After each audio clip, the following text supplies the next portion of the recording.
Bismillahirrahmanirrahim. Assalamualaikum warahmatullahi wabarakatuh. Baiklah, saya akan mempresentasikan makalah saya tentang korupsi. Yang pertama, pengertian korupsi. Kata korupsi berasal dari bahasa Latin corruptio atau corruptus. Webster Student Dictionary. Selanjutnya dikatakan bahwa korupsi berasal dari kata corrumpere, suatu bahasa Latin yang lebih tua dari bahasa Latin tersebut. Kemudian dikenal istilah corruption, korup atau di bahasa Inggris, corruption bahasa Perancis, dan korupsi bahasa Belanda. Arti kata korupsi secara harfiah adalah kebusukan, keburukan, kebejatan, ketidakjujuran, dapat disuap, tidak bermoral, penyimpangan dari kesucian. Dengan demikian, arti kata korupsi adalah sesuatu yang busuk, jahat, dan merusak berdasarkan kenyataan tersebut. Perbuatan korupsi menyangkut sesuatu yang bersifat amoral, sifat dan keadaan yang busuk menyangkut jabatan, instansi, atau aparatur pemerintah, penyelewengan kekuasaan dalam jabatan karena pemberian menyangkut faktor ekonomi dan politik, dan penempatan keluarga atau golongan ke dalam kedinasan di bawah kekuasaan jabatan. Menurut hukum di Indonesia, pengertian korupsi adalah perbuatan melawan hukum dengan maksud memperkaya diri sendiri atau orang lain, baik perorangan maupun korporasi, yang dapat merugikan keuangan negara atau perekonomian negara. Yang berikutnya, bentuk-bentuk korupsi. Yang pertama, kerugian keuangan negara.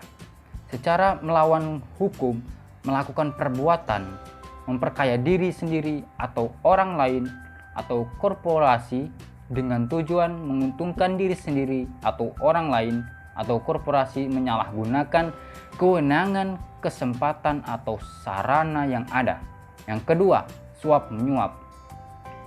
Suap menyuap adalah suatu tindakan pemberian uang atau menerima uang atau hadiah yang dilakukan oleh pejabat pemerintah untuk melakukan atau tidak melakukan sesuatu yang bertentangan dengan kewajiban. Contohnya yaitu memberi hadiah atau janji kepada pegawai negeri dengan mengingat kekuasaan atau wewenang yang melekat pada jabatan atau kedudukannya, atau oleh pemberi hadiah janji dianggap melekat pada jabatan atau kedudukan tersebut. Yang ketiga, penggelapan dalam jabatan. Penggelapan dalam jabatan adalah seorang pejabat pemerintah yang dengan kekuasaan yang dimilikinya melakukan penggelapan laporan keuangan, menghilangkan barang bukti, atau membiarkan orang lain menghancurkan barang bukti yang bertujuan untuk menguntungkan diri sendiri dengan jalan merugikan negara. Contohnya yaitu pegawai negeri atau orang selain pegawai negeri yang ditugaskan menjalankan suatu jabatan umum secara terus-menerus atau untuk sementara waktu dengan sengaja menggelapkan uang atau surat berharga yang disimpan karena jabatannya, atau uang atau surat berharga tersebut diambil atau digelapkan oleh orang lain atau membantu dalam melakukan perbuatan tersebut. Yang keempat, pemerasan. Pemerasan merupakan suatu perbuatan yang dilakukan oleh seseorang untuk menguntungkan diri sendiri dan atau pihak lain, namun memberikan tekanan dan merugikan pihak lainnya. Contohnya yaitu pegawai negeri atau penyelenggara negara yang dengan maksud menguntungkan diri sendiri atau orang lain secara melawan hukum atau negara, menyalahgunakan kekuasaan, memaksa seseorang memberikan sesuatu, membayar atau menerima pembayaran dengan potongan atau untuk mengerjakan sesuatu bagi dirinya sendiri. Yang kelima, perbuatan curang. Perbuatan curang dilakukan dengan sengaja untuk kepentingan pribadi yang dapat membahayakan orang lain. Contohnya yaitu pemborongan ahli bangunan yang pada waktu membuat bangunan, atau penjual bahan bangunan yang pada waktu menyerahkan bahan bangunan melakukan perbuatan curang yang dapat membahayakan keamanan orang atau barang atau keselamatan negara dalam keadaan perang. Yang keenam, benturan kepentingan dalam pengadaan. Pegawai negeri atau penyelenggara negara baik langsung maupun tidak langsung dengan sengaja turut serta dalam pemborongan pengadaan atau persewaan yang pada saat dilakukan perbuatan untuk seluruh atau sebagian ditugaskan untuk mengurus atau mengawasinya. Yang ketujuh, gratifikasi. Berikutnya ada faktor penyebab korupsi. Banyak faktor yang menyebabkan terjadinya korupsi, baik berasal dari dalam diri pelaku atau dari luar pelaku. Faktor internal dan eksternal penyebab korupsi, yaitu faktor internal yang pertama, aspek perilaku atau individu, simak tamak atau rakus manusia. Korupsi bukan kejahatan kecil-kecilan karena mereka membutuhkan makanan. Korupsi adalah kejahatan orang profesional yang rakus, sudah berkecukupan tapi serakah, mempunyai hasrat besar untuk memperkaya diri. Yang berikutnya, gaya hidup yang konsumtif. Kehidupan di kota-kota besar sering mendorong gaya hidup seseorang konsumtif. Perilaku konsumtif bila tidak diimbangi dengan pendapatan yang memadai akan membuka peluang seorang untuk melakukan berbagai tindakan untuk memenuhi hajatnya. Yang berikutnya, aspek sosial. Dari aspek sosial, perilaku korup dapat terjadi karena dorongan keluarga.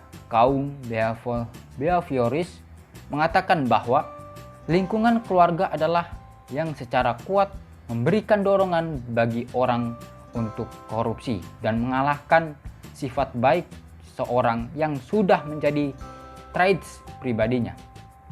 Berikutnya, faktor eksternal.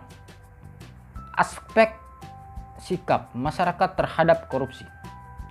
Sikap masyarakat yang berpotensi menyuburkan tindak korupsi terjadi karena nilai-nilai di masyarakat kondusif untuk terjadinya korupsi. Korupsi bisa ditimbulkan oleh budaya masyarakat.